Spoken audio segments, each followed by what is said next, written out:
पुत्र मौला जट्टे सरदार जट्टा इंसाफ कवरेजों बाहर आ गए। फवाद खान की ताज़ा तरीन film the legend of Maula Jatt ने पाकिस्तानी फिल्म इंडस्ट्री के आलमी बॉक्स ऑफिस का रिकॉर्ड तोड़ दिया। डेडलाइन के मुताबिक फिल्म ने आलमी सतह पर 2.3 मिलियन डॉलर से ज्यादा का बिजनेस किया है। ये अब तक की सबसे ज्यादा कमाई करने वाली पाकिस्तानी फिल्मों की फहरिस्त में 4th पोजीशन पर आ गई है। ये फिल्म खानदानी इंतकाम की एक मारूफ कहानी बयां करती है।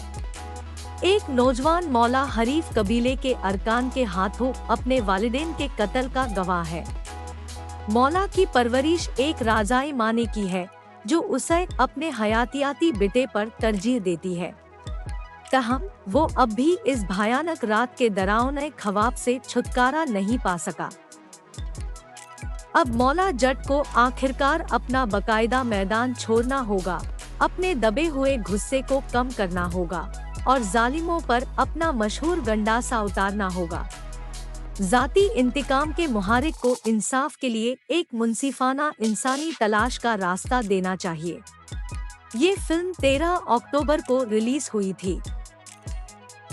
जैसा कि हम जानते हैं कि इंडिया और पाकिस्तान के दरमियान मुख्तलिफ वजूहात की बना पर खराब ताल्लुकात की वजह से पाकिस्तानी फनकारों और उनके मफाद पर इंडिया में पाबंदी है, इसलिए ये फिल्म इंडिया में थिएटर में रिलीज नहीं होगी। लेकिन ये कहा जा रहा है कि दी legend of Maula Jatt Netflix या अमेज़न प्राइम वीडियो जैसे OTT प्लेटफॉर्म्स पर दस्तयाब होगा, इसलिए हिंदुस्तानी नाजरीन उसे उन प्लेटफॉर्म्स पर देख सकेंगे। इन्हें थोड़ा इंतजार करना पड़ेगा क्योंकि फिल्म को शानदार रिस्पॉन्स मिल रहा है और कम अज कम 1 महीने तक थिएटर लगेगा, इसलिए उसे OTT पर दस्तयाब होने में कुछ वक्त लगेगा।